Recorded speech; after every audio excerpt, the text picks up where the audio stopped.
모세가 아론과 그 남은 아들 엘르아살에게와 이다말에게 이르되 여호와께 드린 화제물 중 소재에 남은 것은 지극히 거룩하니 너희는 그것을 취하여 누룩을 넣지 말고 제단 곁에서 먹되 이는 여호와의 화제물 중 내 소득과 내 아들들의 소득인즉 너희는 그것을 거룩한 곳에서 먹으라. 내가 명령을 받았느니라. 흔든 가슴과 들어올린 뒷다리는 너와 내 자녀가 너와 함께 정결한 곳에서 먹을지니 이는 이스라엘 자손의 화목제물 중에서 내 소득과 내 아들들의 소득으로 주신 것임이니라. 그 들어올린 뒷다리와 흔든 가슴을 화제물의 기름과 함께 가져다가 여호와 앞에 흔들어 유제를 삼을지니 이는 여호와의 명령대로 너와 네 자손의 영원한 소득이니라. 모세가 속죄제 드린 염소를 찾은즉 이미 불살랐는지라.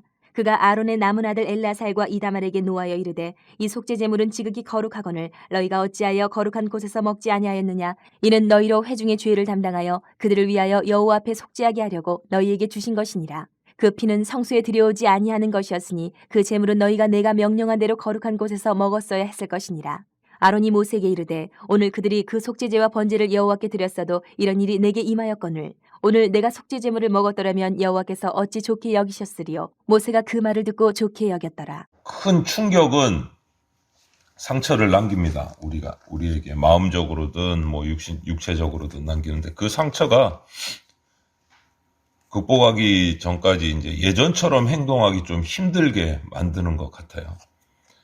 오늘 이 본문에 나온 내용을 보아도 아론의 두 아들인 제사장인 나답과 아비후가 하나님 앞에 다른 불을 들이다가 죽임을 당한 이후에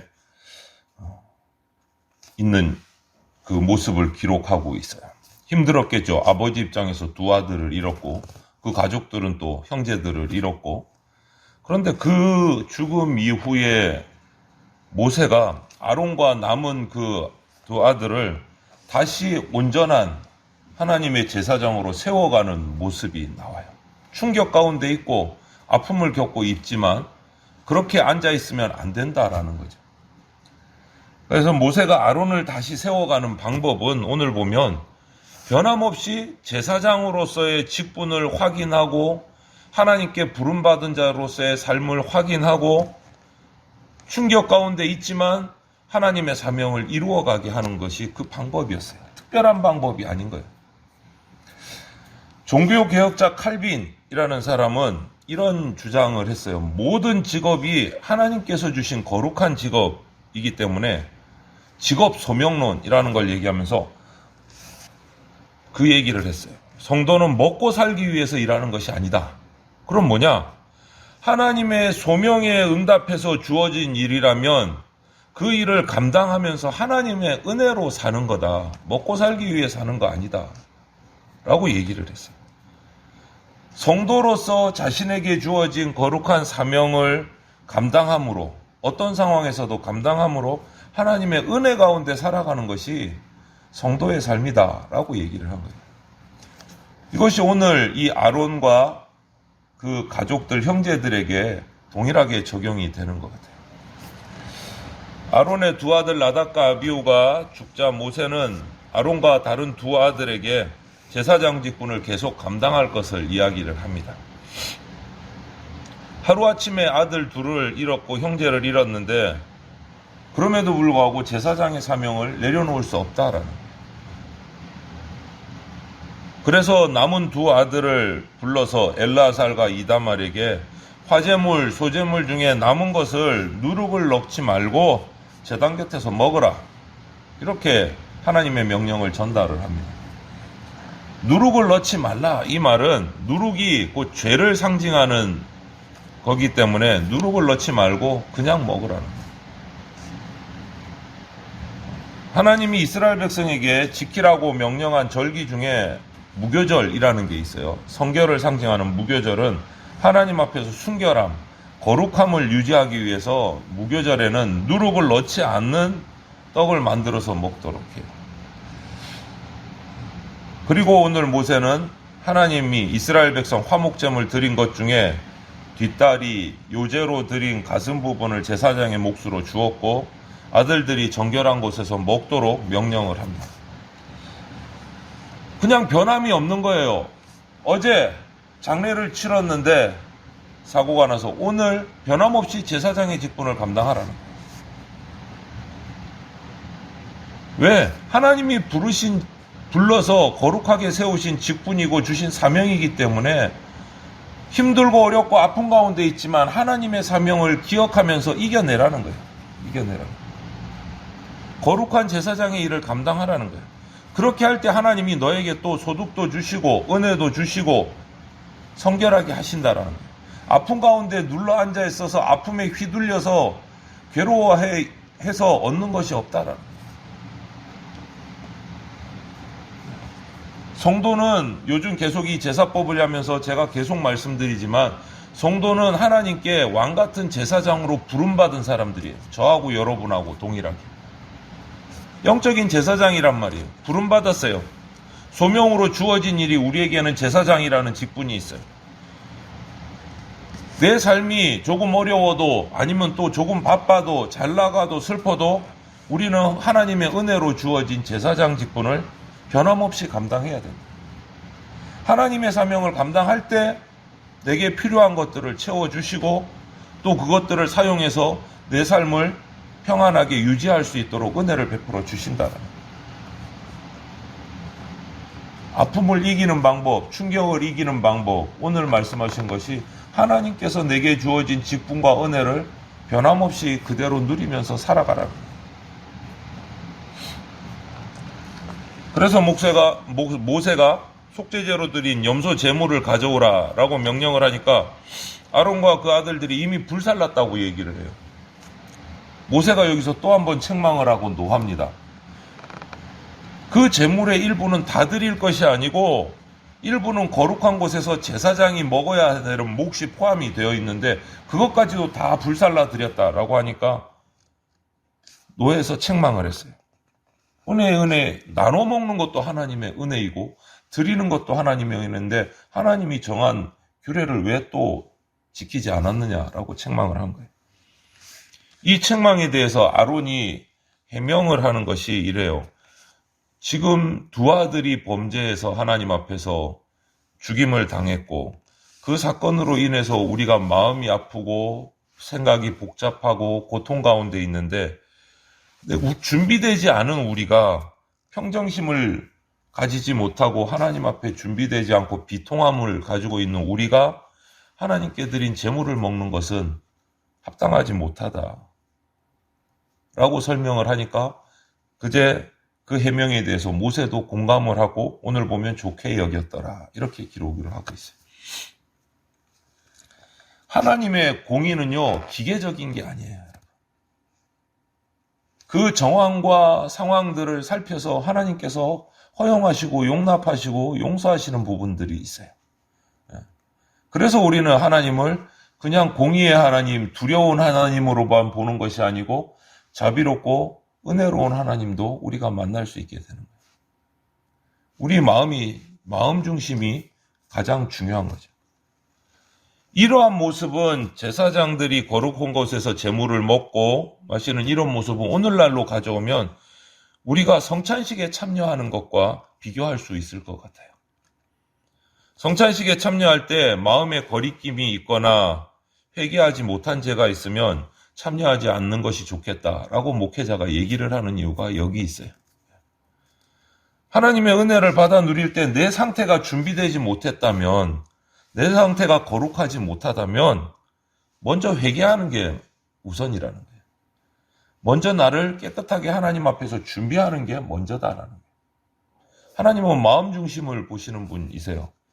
겉으로 보기에 사소한 잘못이라도 마음 중심에 하나님을 가볍게 여기고 교만한 마음이 있다면 이 나답과 아비후처럼 하나님 앞에 징벌을 받을 수 있다. 하지만 마음 중심이 하나님을 경외하고 있다면 이런 규례를 어기는 일이 생겨도 책망으로 행동 교정을 받겠지만 하나님 앞에 징벌과 저주는 받지 않을 수 있다. 정황을 살펴서 하나님이 판단하시기 때문에. 그래서 우리에게 중요한 것은, 성도에게 중요한 것은 외적인 행동보다는 마음이 더 중요하다. 어떠한 마음으로 행했느냐.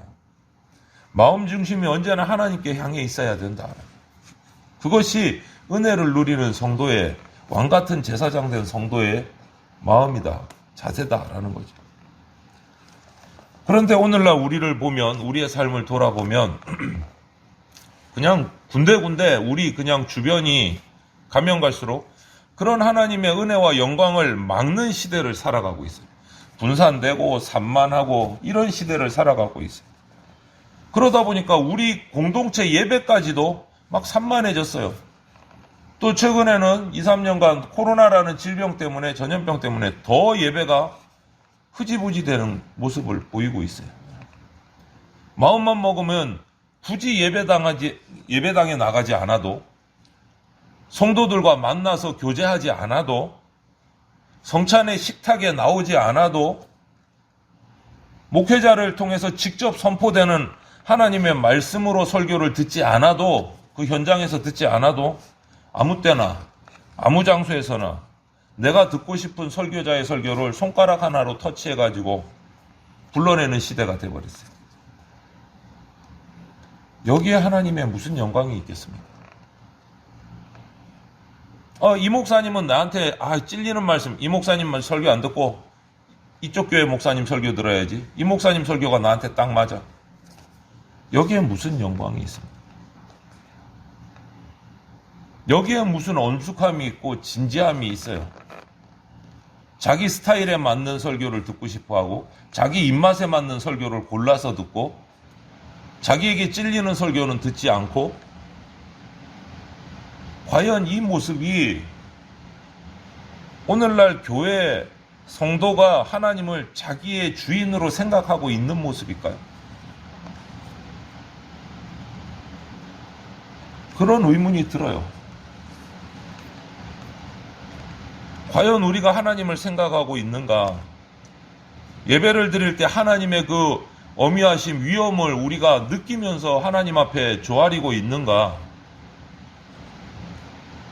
아니면 반대로 내 유익이나 내 정서에 만족하는 그냥 적절한 모임에 그냥 들어가고 마는가?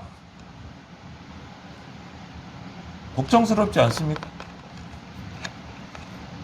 우리는 온 마음을 다해서, 전심을 다해서 최고의 예배를 드리려고 애를 써야 되고, 최선의 예배를 드리려고 발버둥을 쳐야 되는 거예요. 내 입맛대로 나에게 귀한, 내 귀에 달콤한 그런 예배가 아니다라는 거예요. 이렇게 최고의 최선의 예배를 드리기 위해서 나의 시간과 나의 장소를, 나의 모든 것을 내어놓고 드리는 예배가 되어야 우리 삶의 모든 영역에서 하나님이 우선되고, 말씀이 우선되고, 교회 중심이 되는 거예요. 그렇게 최우선의 가치가 하나님 앞에 드려져야 내 삶이 정돈이 되는 거예요. 정리정돈이 되는 거예요. 우선순위가 하나님과 예배와 말씀에 있어야 그 다음에 삶이 정리가 되는 거예요. 그렇게 할 때 나머지 시간들도 하나님 앞에 우리가 예배드리는 삶이 될 수 있는 거예요. 그렇게 되면 하나님의 영광이 저와 여러분들을 통해서 드러나게 되고, 하나님의 영광이 드러날 때 내 삶에 은혜가 누려지는 거예요. 우리 삶에는 살다 보면 분명히 아픔이 있습니다. 어려움이 있습니다. 그런데 그 아픔을 아픔으로 끝내고 그것이 내 삶을 막 좌로 우로 막 흔들지 못하도록 해야 돼요. 거기에 흔들려서 신앙이 흔들리고 믿음이 흔들리고 내 삶이 흔들리는 모습을 보여서는 안 된다. 아론과 아론의 가족들은 정말 두렵기도 하고 혼란스럽기도 했을 겁니다. 두 아들이 하나님께 벌받아서 죽었으니까 얼마나 힘들고 마음이 복잡했겠습니까? 하나님은 그들의 그 마음을 아시고 두려움도 아시고 혼란함도 아시고 회복시키시는 거예요. 거기에 빠져있지 말라는 거예요. 거기에 집중하지 말고 와서 도와주시는 거예요. 다시 제사장의 자리로 서라.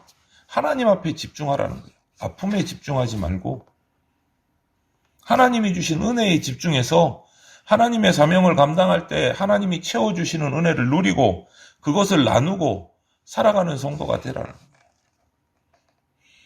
우리 성도는 왕같은 제사장입니다. 하나님의 말씀을 지켜 행해야 될 사명이 있는 사람들이 저와 여러분들이에요.